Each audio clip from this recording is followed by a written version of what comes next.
My cousin stole the money I saved for my son's surgery. He'll be fine. Kids heal fast, she smiled, booking a trip to Paris. But a little later, she regretted it. When my cousin Kelly posted that Instagram story of her holding up a glass of champagne on a flight to Paris, something felt off. I couldn't place it at first. Then I saw her designer carry-on in the next shot, and my stomach dropped. It was the same day I noticed the money was missing from my account. I'm still trying to process everything that's happened in the last 48 hours. Maybe writing it down will help me figure out what to do next. My son, COA, is 7, and he needs corrective surgery for his leg. He was born with a condition that affects his walking. It's not life-threatening, but it impacts everything he does. The doctors say the surgery will help him walk normally, run, and play like other kids. I've been saving for 2 years. Every extra shift, every weekend, every holiday, all went into that surgery fund, $12,000. It's not exactly a fortune, but when you're working at a factory and raising a kid alone, it might as well be $1 million. I kept it in a separate savings account, watching it grow slowly. COA and I would check the balance together sometimes, talking about all the things he'd be able to do after the surgery. Kelly moved in with my sister Violet temporarily 3 months ago after losing her job. She was always around our place, playing with COA, bringing him little treats. Looking back, I should have seen the signs.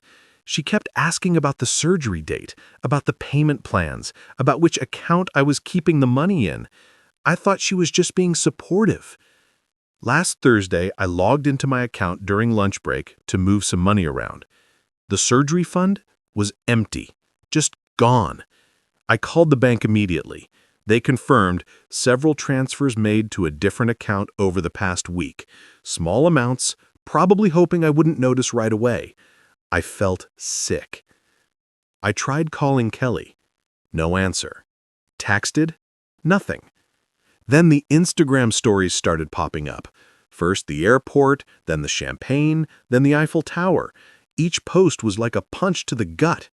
She wasn't even trying to hide it. I called Violet, who was just as shocked. She mentioned Kelly going to Paris, but she said she'd been saving up. Violet said, "Harvey, I had no idea. She used my Wi-Fi, my laptop sometimes. I'm so sorry." Koa asked me yesterday why I looked so upset. How do you explain to a 7-year-old that someone he trusted took his chance to walk normally?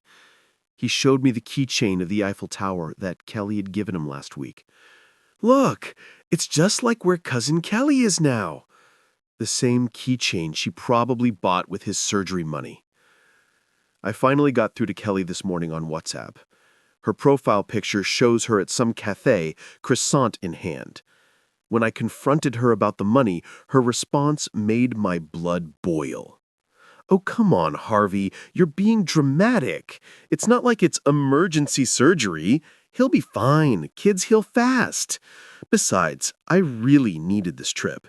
Do you know how depressing it is being unemployed? I'll pay you back, eventually." Eventually. Like my son's childhood is just supposed to wait for her to get around to it. I've documented everything. The transfers, the timestamps, the conversations. I'm not letting this slide. Kelly seems to think that family ties mean she can just take what she wants without consequences. She's about to learn differently. Violet is helping me figure out next steps.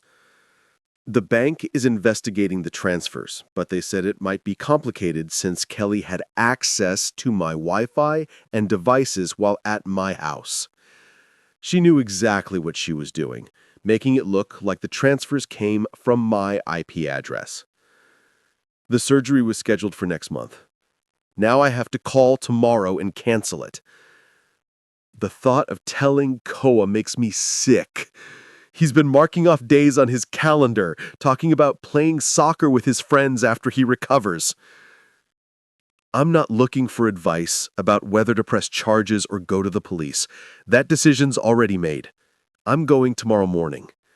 What I can't figure out is how to tell my son that his surgery isn't happening, at least not soon. How do I explain that someone he loves chose a vacation over his ability to walk properly? Kelly keeps posting stories from Paris like nothing's wrong. Designer shops, fancy restaurants, tourist spots, each one bought with money that was supposed to help my son walk. She even had the nerve to post a photo of a charity donation box at Notre Dame with the caption, "Feeling blessed, giving back." I've muted her on everything, but Violet keeps sending me screenshots. "You need to document everything," she says. She's right. Each post is basically a confession, showing exactly where my son's surgery money went. The worst part? Some of our family members are already trying to smooth things over. "She's going through a hard time," they say. "She'll pay it back." Like that makes it okay. Like my son's childhood is just supposed to be collateral damage for Kelly's hard time. I'm not backing down. Not this time. Koa deserves better than eventually. Update. Kelly just posted another story. She's holding up a glass of wine at some rooftop bar. Caption says, "Living my best life. Sorry, not sorry." That's fine. Keep posting, Kelly. Keep showing everyone exactly who you are. I'll be at the police station first thing tomorrow. Update number 2. First, thank you everyone for the support on my last post. A lot has happened in the past week, and none of it is what I expected. I thought filing a police report would be the hard part. Turns out that was just the beginning. The police were straightforward. Since Kelly had access to my Wi-Fi and devices while staying at my place, they're treating this as a civil matter. They took my statement and documentation, but told me I'd probably need to pursue it through small claims court. Not exactly the response I was hoping for, but at least everything's officially documented now. Meanwhile, Kelly's Paris adventure keeps unfolding on social media like some twisted reality show. Yesterday, she posted a haul video, 3 luxury handbags, new shoes, and what she called her Paris wardrobe upgrade. The total she casually mentioned spending would cover COA surgery and recovery therapy. She even tagged the stores and added, "Living my dreams." Just, wow. But here's where it gets interesting. Remember my sister Violet? She did some digging and found out Kelly's been telling different stories to different family members. To our aunts, she claimed I offered to help her fund her fresh start. To our cousins, she's saying the money was a loan we agreed on. To her parents, she insisted I was being generous because she's family. The stories keep changing, but they all have one thing in common. Somehow I'm the bad guy for wanting it back. Kelly's parents called me last night. They offered to help with some of the money to keep peace in the family. Their idea of help is $2,000 paid in installments over 6 months. Because apparently that's a fair solution when their daughter stole $12,000 from her cousin's disabled child. I told them I'd rather see them in court. The silence on their end was pretty telling. COA has been asking questions. He's a smart kid. He noticed I took down the calendar where we were counting down to his surgery date. I tried explaining that we need to wait a little longer, but he just looked at me with those big eyes and asked, "Is it because Cousin Kelly needed the money more than me?" 7 years old, and he's already learning some hard lessons about family. I got a text from Kelly this morning. "Look, I get you're mad, but you're making this bigger than it needs to be. I'm not stealing, I'm borrowing. Besides, what's the rush? It's not like COA is dying or anything. Kids are resilient." Resilient. Like that makes it okay. Violet's been amazing through all this. She's helped me document everything and even set up a spreadsheet tracking every purchase Kelly's broadcasting on social media.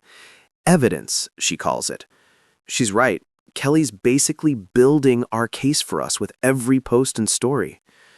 The family's split down the middle now. Half of them think I should be understanding because Kelly's going through a phase.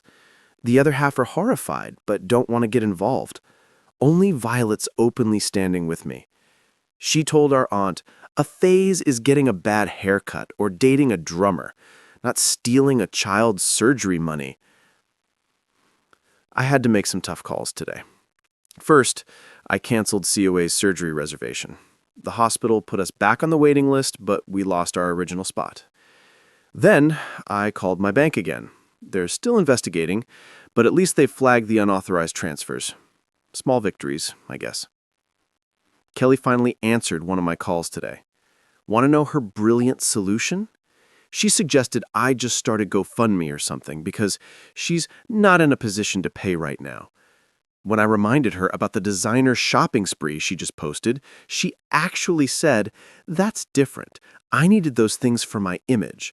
How else am I supposed to network for a new job?" The real kicker came this evening.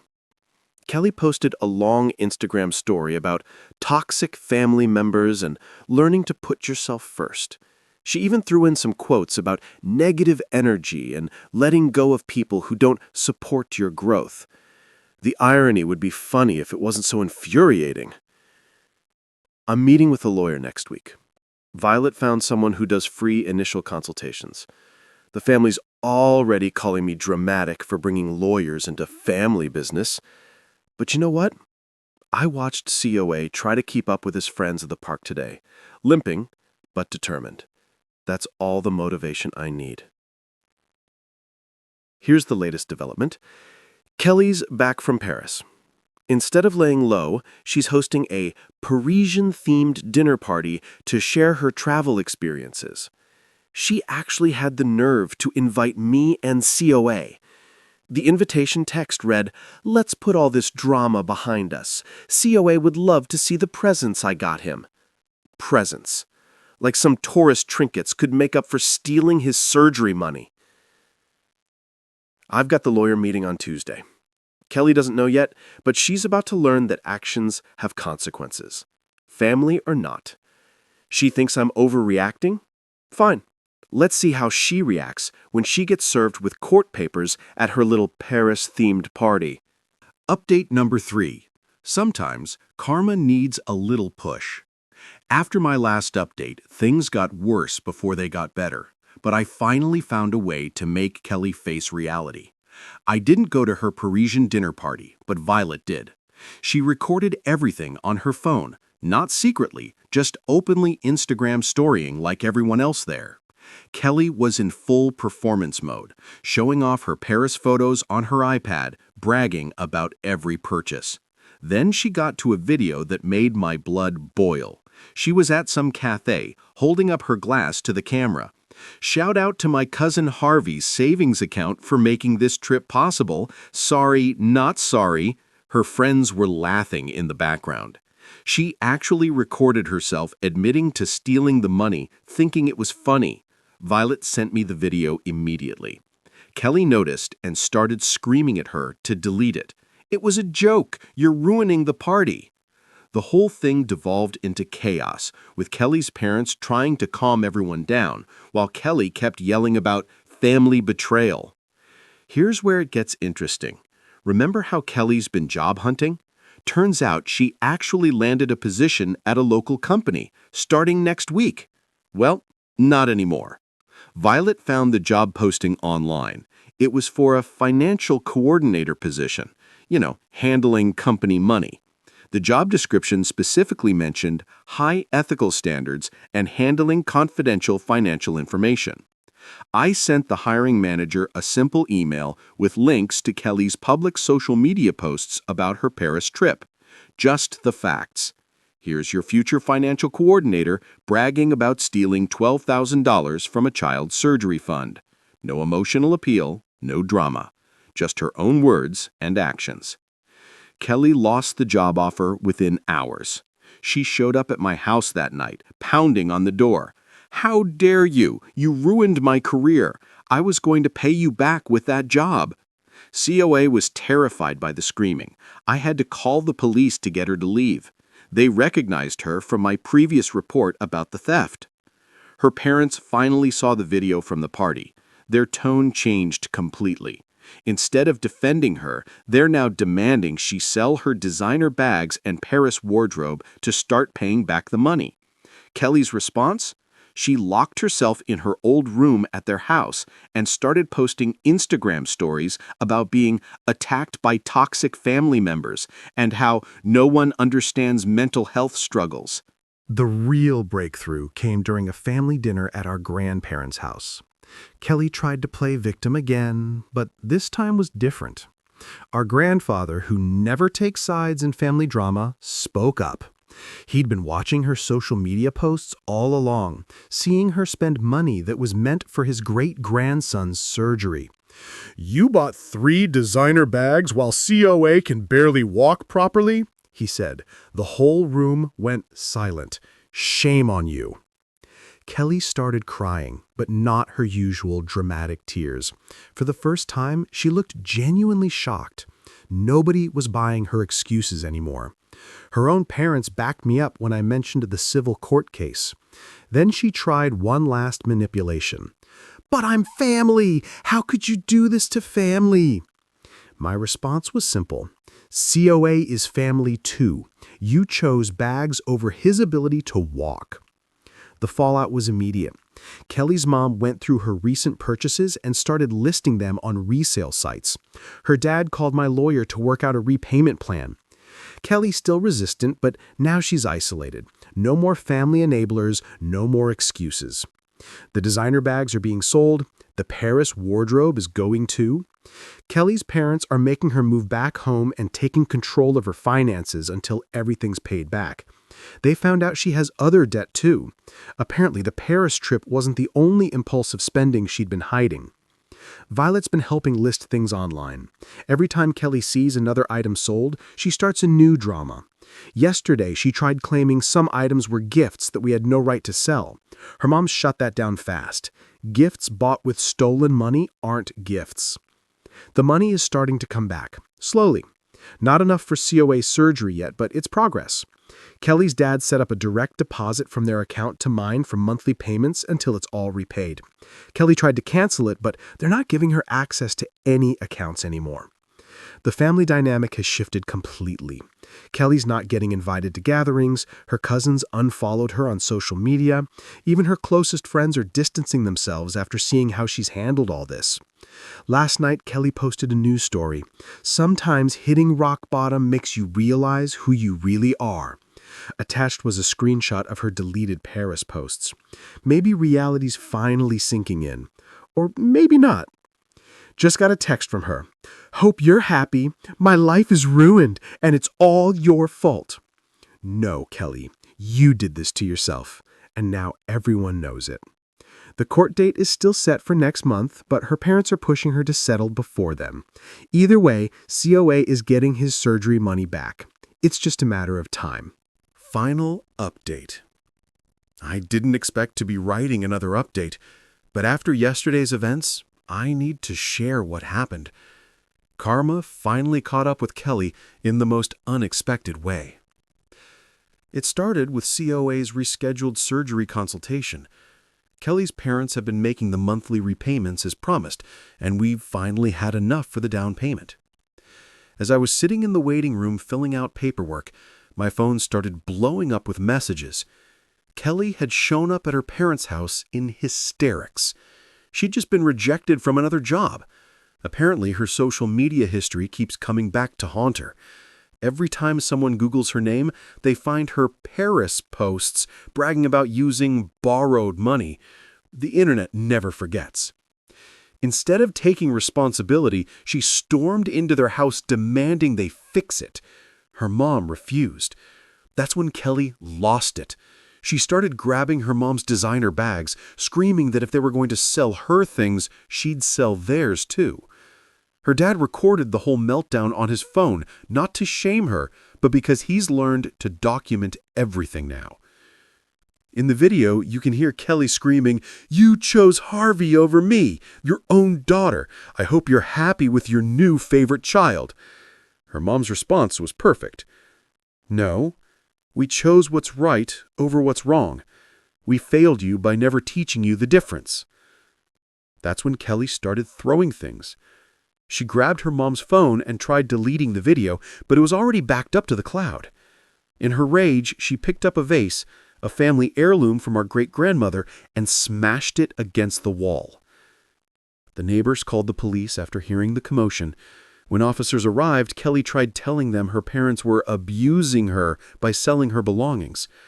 The officers, who remembered her from the previous incidents at my house, weren't buying it. Her parents didn't press charges, but they did something worse in Kelly's mind. They cut her off. Completely. No more paying her phone bill, no more emergency credit card, no more living in their house.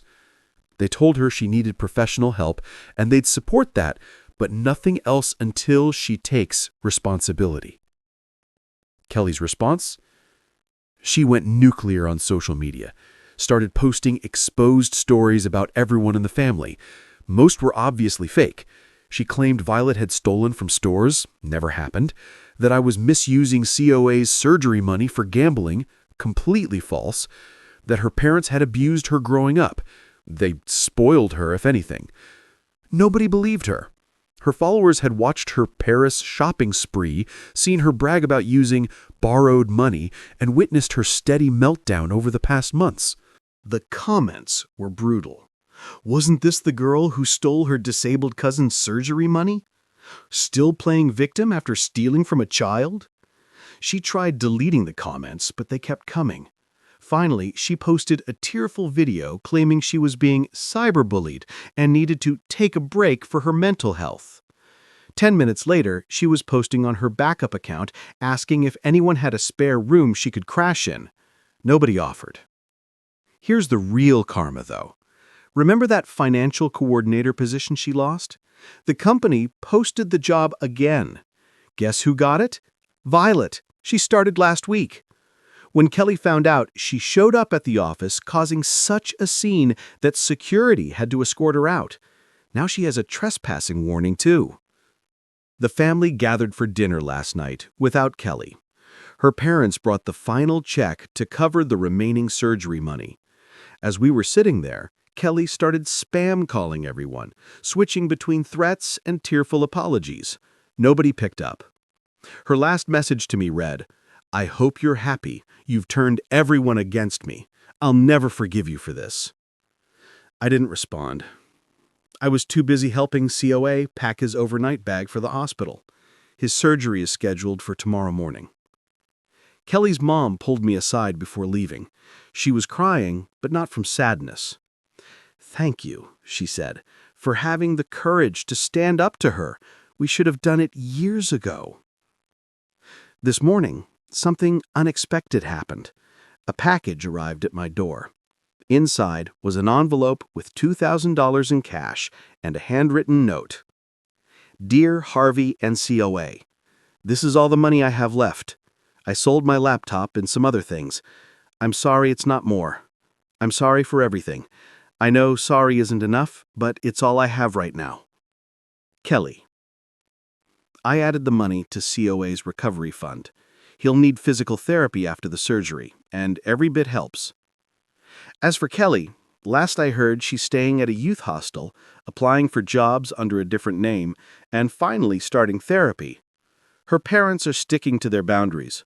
They'll pay for counseling, but nothing else until she shows real change. COA's surgery is in 12 hours. He's nervous but excited.